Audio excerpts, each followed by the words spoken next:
satánico y él sabe cómo destruirlo. ¿Qué hizo al principio el enemigo? Lo que hizo al principio el enemigo fue destruir la unidad del hombre. Destruir la unidad del hombre.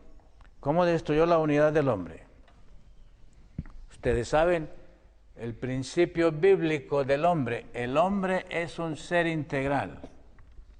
No se lo puede partir.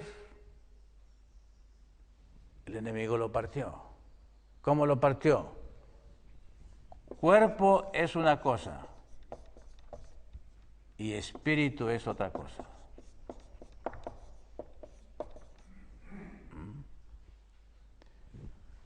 A esto lo llaman otros alma.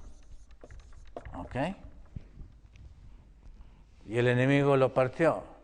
Sus primeros trabajos del espiritismo es permitir que el ser humano entienda que cuerpo es una cosa y espíritu o alma es otra cosa.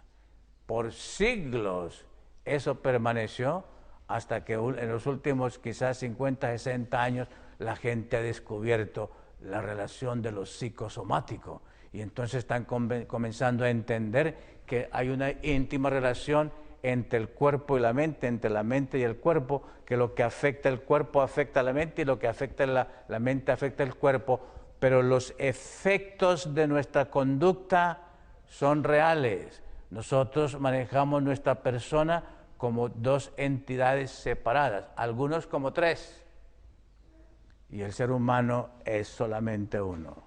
Satanás sabe trabajar filosóficamente, sociológicamente, antropológicamente, bioquímicamente, espiritualmente. Él sabe cómo destruir la verdad. Y el espiritismo, la esencia del espiritismo es desintegrar y la ciencia del evangelio es integrar.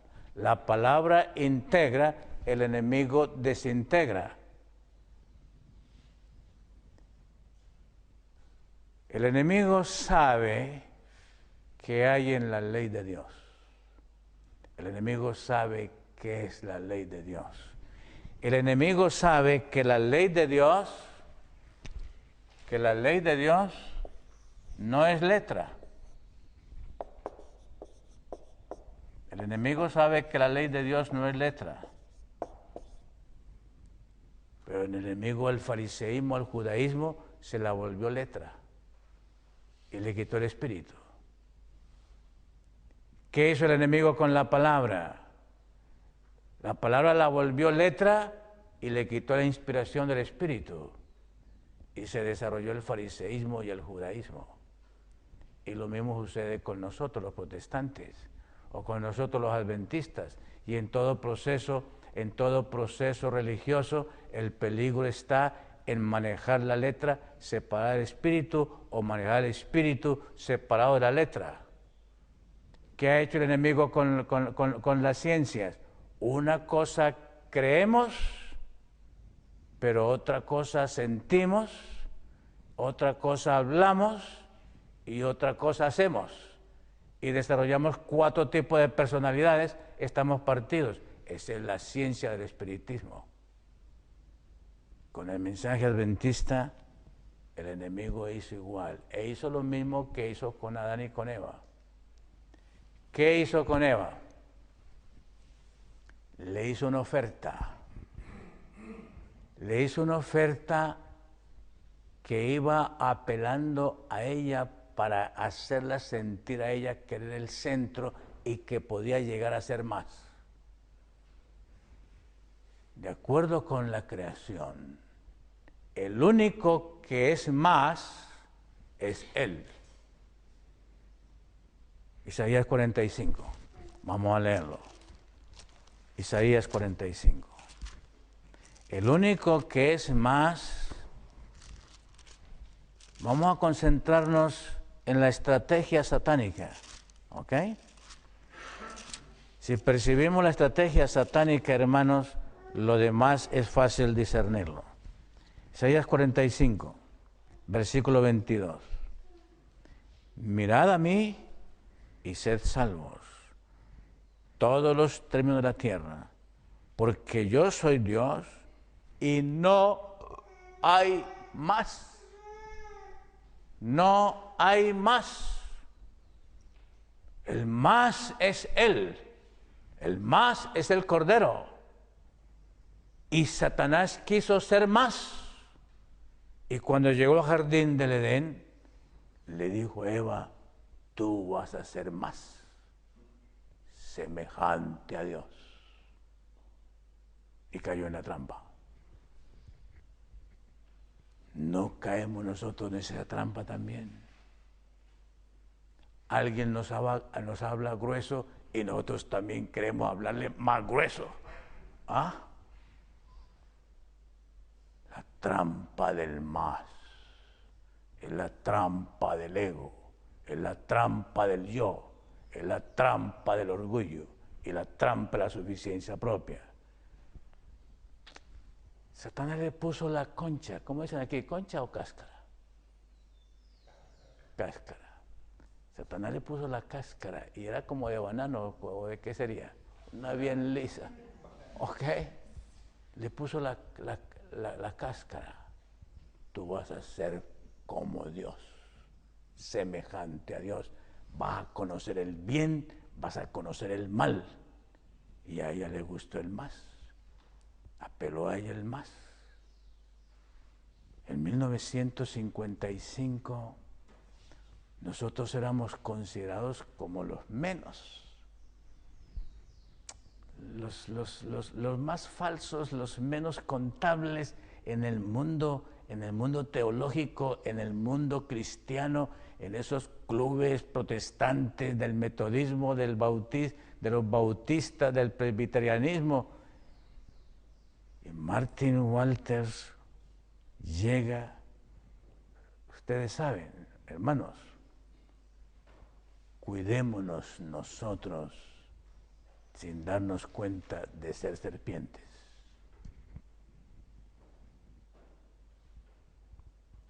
En el Edén no había más seres humanos más que Adán y Eva. Satanás utilizó un medium. Él utiliza mediums. Él utiliza instrumentos. Utilizó la serpiente. Pero él puede utilizar ahora cualquier ser humano. Un médico, un teólogo, un pastor, una junta, un rey, un hermano, un tío, un pariente, una suegra, un novio. Él puede utilizar cualquiera que se preste. Y todo pecador es susceptible de prestarse para ser un medium satánico, como serpiente. ¿Se prestó a Pedro o no se prestó a Pedro?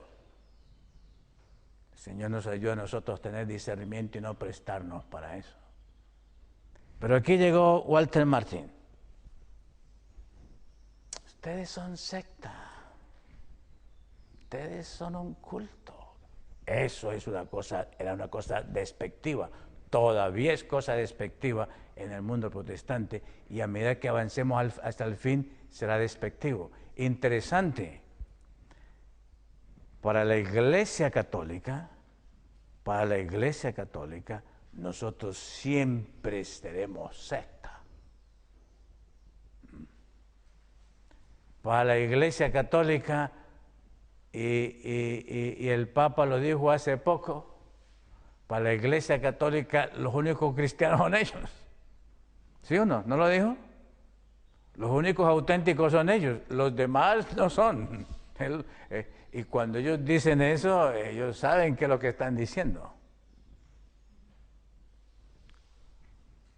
Pero en el protestantismo de las décadas del 50, ser testigo de Jehová, ser mormón, ser adventista del séptimo día, era algo desechable, algo despreciable, algo sin importancia. El enemigo llega y le dice, ustedes pueden ser aceptados en el mundo cristiano como iglesia cristiana si nos sentamos y revisamos algunas de los conceptos y opciones que ustedes tienen. Y fue agradable. Seremos más, y se apeló al orgullo y a la necesidad de ser más y estar en el mundo popular protestante. ¿Qué dice Elena G. de White de la verdad? ¿Ha sido siempre popular o ha sido siempre impopular? La verdad siempre ha sido impopular. En el contexto del pecado, la verdad siempre ha sido impopular. En la única parte que la verdad es popular es en el cielo. Pero fuera del cielo, la verdad siempre ha sido impopular. Y la mejor evidencia fue Pedro.